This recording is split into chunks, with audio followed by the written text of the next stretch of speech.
China and 14 other countries forge ahead towards what could be the world's largest trade deal. Hello, I'm Anand Naidu, and this is The Heat.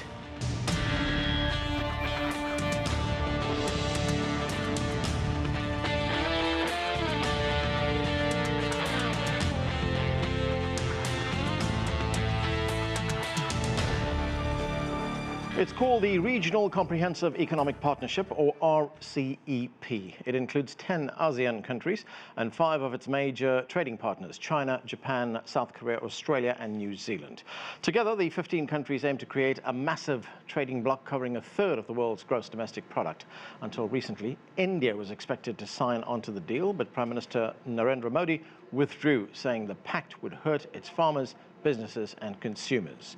Well, with or without India, the deal is expected to be signed next year. The 15 participating countries have, on the whole, concluded negotiations, which marks a significant breakthrough in the building of a free trade area that boasts the largest population in the world, the most diversified members, and the greatest potential of development. For more now on the proposed free trade agreement, let's bring in our panel. Joining us from Beijing is Atul Aneja. He's the China Associate Editor for the Indian daily newspaper The Hindu. Here in the studio is Arthur Dong. He's a professor with the McDonough School of Business at Georgetown University. Also with us, Saruhan Hatipoglu is CGTN's Global Economics Analyst and the CEO of BERI. And from Amsterdam, Steve Keen is a distinguished research fellow with University College London and author of Debunking Economics, The Naked Emperor Dethroned. Thanks to all of you for being with us. Saruhan, let's start here in the studio. Great deal of progress on this deal, this trade deal. 15 countries are involved. What will it do for the economies of that region? Well, I think it's a great step forward in terms of getting the countries together. Now, let's remember that ASEAN countries, as well as the +6, have free trade agreements among them already. So a lot of the times you're looking at the analysts saying, well, this is a free trade agreement anyway, and they had free trade agreements among them. So what is the big deal? Yeah. The big deal is that they're actually progressively going to reduce tariffs, as well as simplifying bureaucratic impediments. For example, a company in Thailand now will be able to sell its product once obviously the agreement is enforced in Indonesia, and then it will go and be able to sell that in China without changing or without doing any other paperwork. And that's a huge improvement in terms of bureaucracy. There's dispute settlement. There is also small and medium businesses. There are 20 chapters that were closed. So in terms of overall economic activity in the region, this is a great step forward. It has to be ratified, of course. It's June of next year, and then I think it will be enforced. At least it's planned to be enforced in 2021. And I'm not ruling India out yet. I think they're going to be coming into that later on. Okay, how will this impact consumers?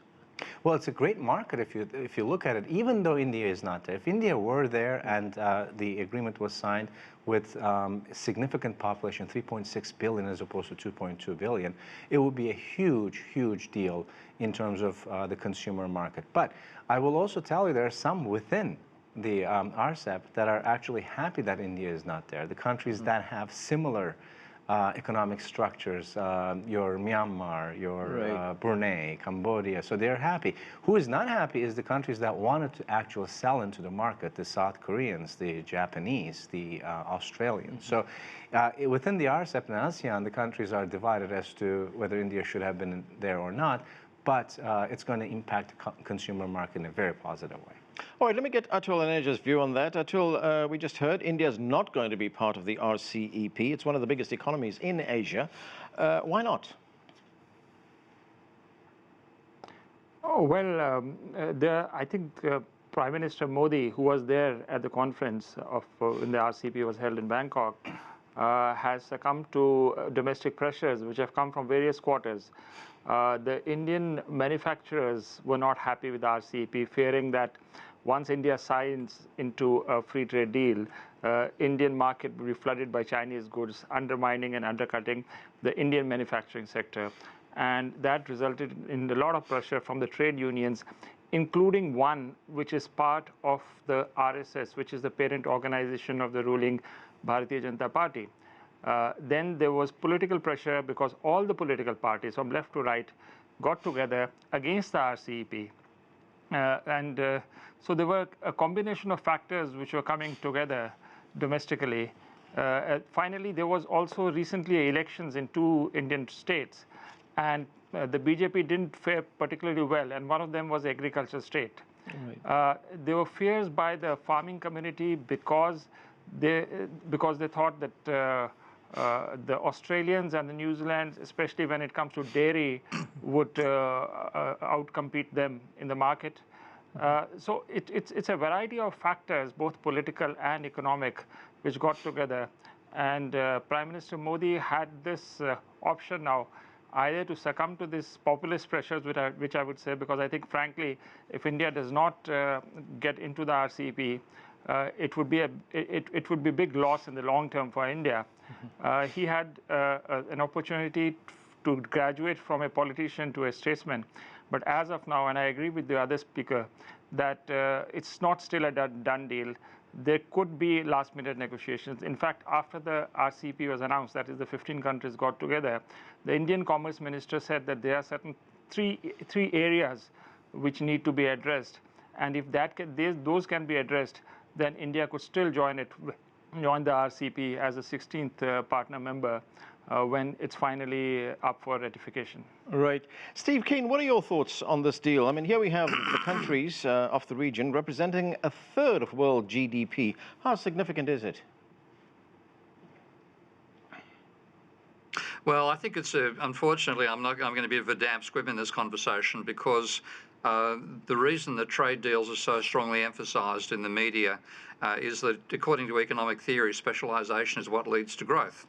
If you actually look at the historical data, you find that, in fact, countries which have industrialised most successfully have normally started off with a period of protection. That includes China, includes South Korea. And if we look at one of the largest trade deals going, of course, that's NAFTA, the North American Free Trade Agreement. And you certainly haven't seen Americans singing the praises of that. It's actually been a mechanism by which a lot of production is relocated from America to Mexico, which is causing much of the political tension between America and Mexico today.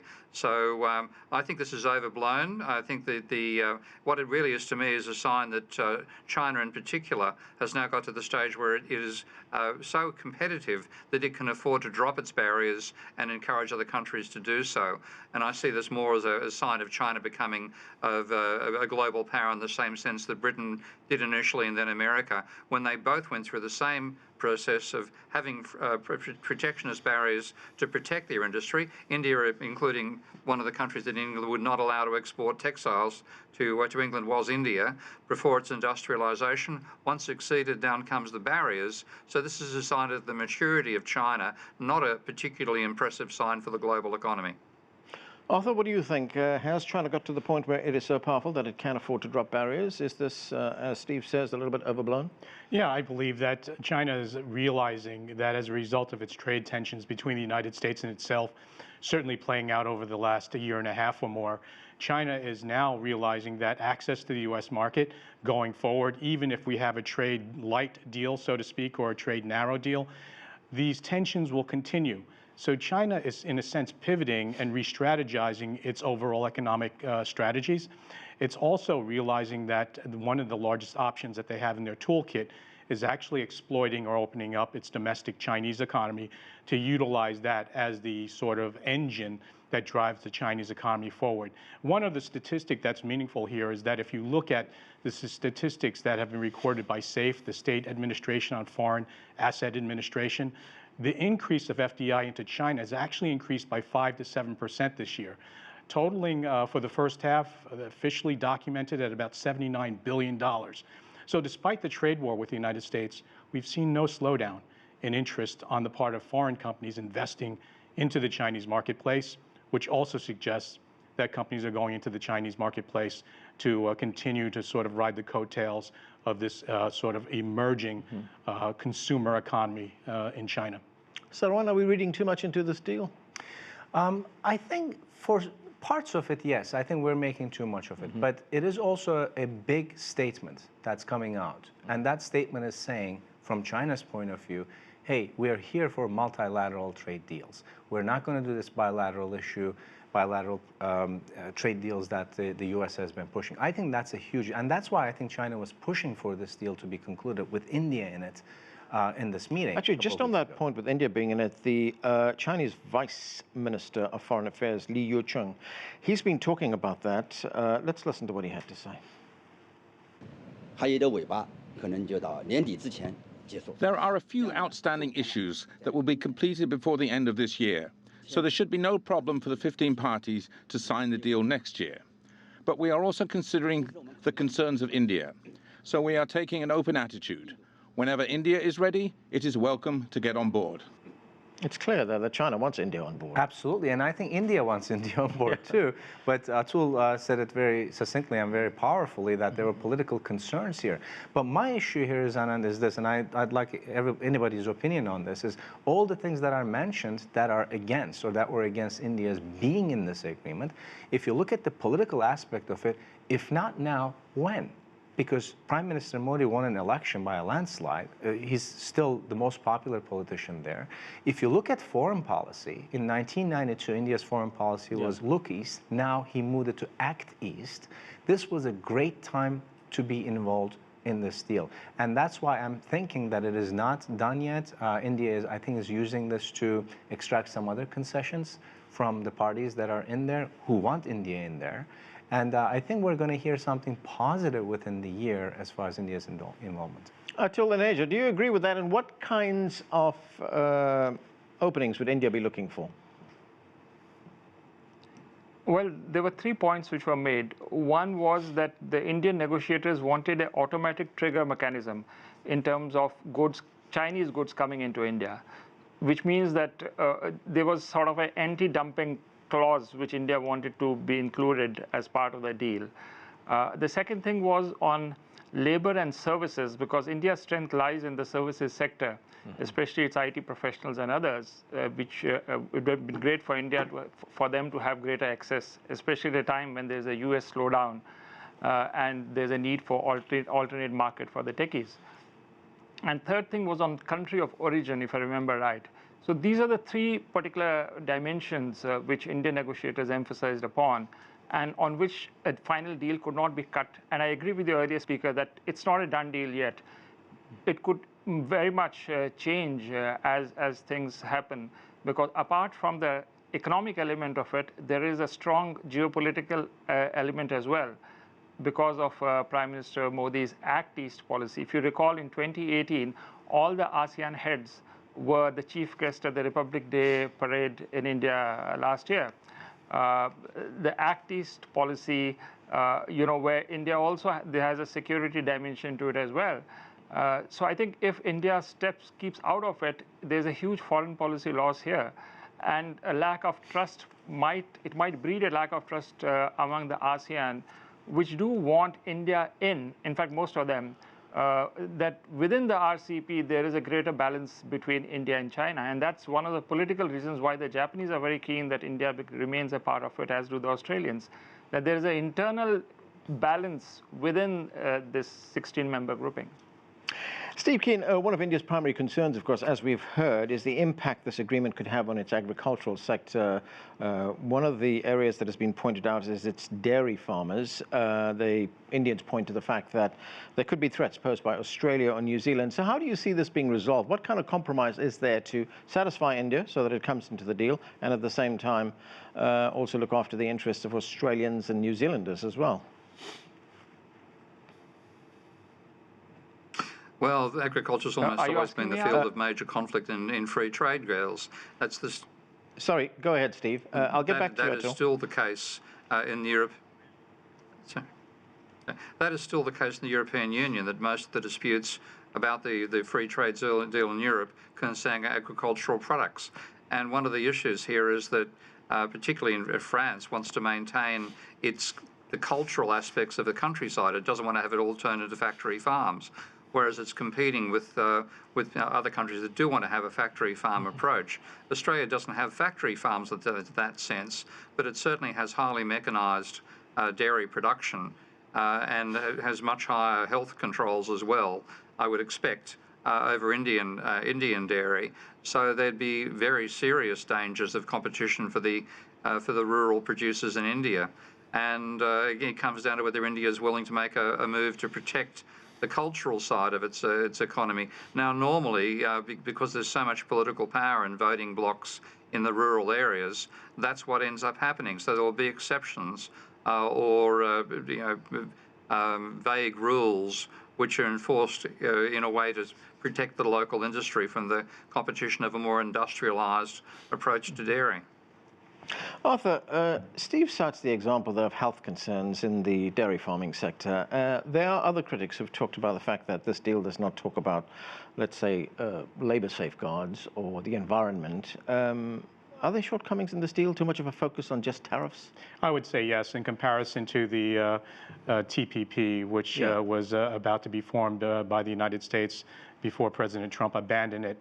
These sorts of mechanisms and measures that both protected labor rights and also had an interest in preserving environmental standards, well, these things seem to be left out in this current accord. Atul, the Indian Prime Minister Narendra Modi met with Chinese President Xi Jinping. They met on the sidelines of the BRICS summit that's just taken place in Brasilia. They also met about a month ago on what was considered an informal meeting in the Indian southern city of Chennai.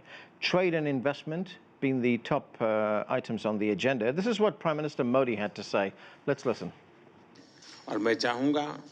I would like if we get to see concrete results on our trade discussions bilaterally. Then we will be able to move a lot of things forward. So, Atul, what are India's goals here?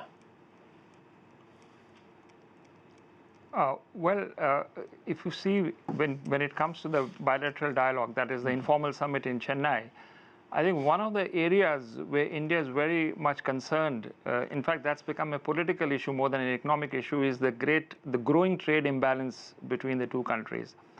The argument from the Indian side is that the Chinese market has still not opened to India's competitive strengths, which are basically two. One is the pharmaceutical industry, and the other is the IT industry. And third thing also, because of the trade war with the United States, there were other agriculture products where India could have tapped the Chinese market, including soybeans. But on none of these, while there's been a lot of talk and debates, road shows, but finally it has not made much of a difference. And I think Prime Minister Modi has sort of sharpened the focus on repairing this trade imbalance between India and China. The second thing which has happened also is India signed a free trade deal with the ASEAN.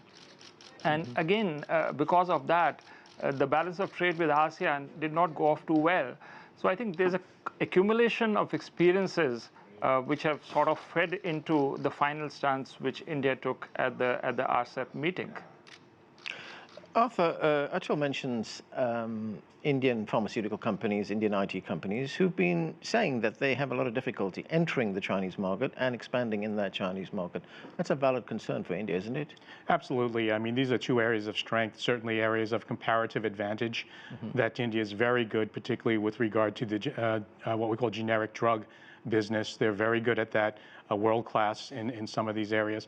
And the IT industry has been a stronghold or a very powerful sector in terms of Indian service economy and in terms of their being very successful worldwide in the export of these services around the world. And so any sort of barriers, be they regulatory barriers or other types of barriers, can stymie the progress and growth of these industries in India. Saruhan, I was reading an interesting piece on these negotiations in which the writer said that if you want to be part of these deals, you have to be in the room where the arguments take place, where there's a lot of persuasion, where there's a lot of arm twisting, etc. The country that was not in the room was the United States. Well, actually, they were in the room, but they sent the national security advisor who's been in that position for about 35 days. Right. Not very well known in Washington, definitely not known in Bangkok. Right. And Wilbur Ross was the Commerce Secretary, but I have to say Wilbur Ross, I think, has checked out from his position. He's not as interested, he's not as active about things. So what happened in that meeting is that the U.S. asked to meet all participants separately. And only 3 of them said, we will meet you. And I think right there is a sign of changing or shifts that we're seeing geopolitically. And those countries were the ones, I think it was Thailand, Vietnam, and Laos. Yeah, and the Prime Minister of Thailand said after that, we're looking for cues from Washington. Because Thailand, if you look at their relationship with the U.S., it's been very tight. And they don't know what the U.S. wants to do. So yes, you're absolutely right. U.S. sent delegation, but they were not in the room and they needed to. Yeah, its leader was not there. But what's the point of one-on-one meetings separately? Well, it's out of courtesy, it's diplomacy. You want to meet, you're invited to this meeting and you want to meet everybody there. So it's a diplomatic overture, if you will, but that was rejected. And I think that's something that the United States understood because they have invited the partners now to Washington for a special meeting that will probably take place sometime next year. But look, we've seen this in the TPP deal. The United States had a great opportunity to play a bigger role in Asia, and for some reason, it chose not to. And now we're seeing it in the RCEP situation as well. Steve Keen, let's look at Australia's economy. It grew by 1.4% in the first half of this year. The jobless rate in the country is relatively, well, it's 5.3%, and that was in October. So looking beyond that, what will the RCEP do for the Australian economy? Not a lot. Again, Australia's mistake has been not to invest in its own industries. And this is the common fixation on trade as a means of growth ignores the actual data that shows that what actually gives you growth is not specialisation but complexity. I highly recommend everybody in this conversation and most trade negotiators for that matter to take a look at what's called the Atlas of Economic Complexity, which is put together by data scientists at Harvard University. And that has given a far better guide to what's going to cause growth in the future than any trade deal. And on that particular standard, the level of, they have a mathematical measure of what they call complexity. The higher the level, the better. Australia has fallen back 20 places in complexity between the last major report they had back in about 2010 and 2017. So by focusing upon trade and ignoring developing its own industrial base, the country's going backwards, and that's reflected in its lower rate of growth. Atul, you were talking about the pressure that the Indian Prime Minister is facing, political pressure in India to be a little bit more circumspect about entering into this deal. But I was reading one report which said that the government is also under pressure from big corporations in India, corporations that are involved in steel and iron and rubber and things like that, because according to this report, they are protectionist in nature and they want that to remain. Well, Anand, that's part of the story, because if you see the report by the Confederation of Indian Industry, which is the sort of macro body which represents the entire industry, their report favored quite strongly India's participation in the RCEP. So while there are areas within the industry which may not want it, but overall I think the industry was in favor of getting into it. That is the big industry. I'm talking of the top industrial houses, etc. But the medium and small industry, I'm not sure, because that's where the pressure came from the trade unions, etc. So there are differences within the industry, but overall, the industry seemed to have favor. That is the Confederation of Indian Industry into this. But I do think that Prime Minister Modi, because this is the beginning of his term, he could have gone ahead and taken hard decisions, because he's not going to face elections for the next 4 years, and there's enough time to create conditions which would address some of the fears and concerns. Some of them are real, and some of them may not be so real. I think there's a third problem with Prime Minister Modi faced was that in India till now there is not enough consciousness about globalization. Sections of the Indian economic elite are globalized in their worldview, but I don't think that's been mainstreamed right now. So there's an attitudinal and a cultural issue as well, which he is facing. But because he had another 4 years before the next elections, there was enough room to shape opinion in India while creating a safety net which might have done some good to those who would have been impacted by the RCEP. Steve, there are also some worries in Australia that this deal will only be made public once it has been signed, and that any parliamentary review of the deal would not be able to change the text of the agreement. Do Australians need to be worried about this? Yes, this is a trend which has applied with trade agreements for the last 50 years. Basically, the bureaucrats who are very much mainstream economists, mainstream economics trained, believe the public doesn't know what's best for them, and it's best that the bureaucrats make these decisions and make them as fait accomplis to the public afterwards. That is really the whole way the European Commission came about. If that were true, the global economy would be performing better now than it was 40 years ago in terms of rates of economic growth and levels of well-being. Categorically, that is not the case. So I think it's one of the other areas where textbook economics has led us astray. And as much as I'm a critic of political systems, the politicians and the public probably have a better idea of the consequences of these decisions than the people drafting those laws. Arthur, looking at the big picture, what does this do for the whole idea of globalization, of multilateralism? Yes, certainly. You're seeing an expression here that there are parts of the world, certainly within East Asia, that they still believe in multilateralism, despite the fact that the United States is withdrawing and doesn't believe in multilateralism. Here you're seeing before our eyes the formation of potentially one of the world's greatest trade blocs as it unfolds, with all the former sort of participants in TPP now engaging with each other to create a very, very large economic sphere, covering a third of world GDP. Saruhan, I have to ask you this. Given the current trade dispute between China and the United States, does this trade deal actually give China a victory? To a certain extent, not vis-a-vis the United States, though. In terms of the geopolitical approach that we talked about, yes, because that shows that China is actually leading Asia and the United States is checking itself out. So if you look at it from a geopolitical perspective, yes, I think China is a step ahead now. In terms of how it will impact their U.S.-China trade war, now I can call it that, I don't think it's going to have an impact on it, because the United States had, in the past 3.5 years, 4 years, set an agenda for itself, and it doesn't involve multilateralism. So if they really cared about what was happening in ASEAN countries and with this meeting with the RCEP, they would have sent a higher delegation. Okay. Very quickly, Atul, we've got a few seconds left. If and when India does get into this deal, when do you think that could happen? Well, I think it could happen within the next year, so maybe 6 to 7 months, because the debate is still on in the Indian Commerce Ministry and other places in the industry and even in the farming sector. So it would require negotiations big time between now and the next 6 months, but it's possible that it could happen that soon. All right, we have to leave it there. Thanks to all of you for being with us. That's it for this edition of The Heat. I'm Anand Naidu in Washington, D.C. Thanks for watching.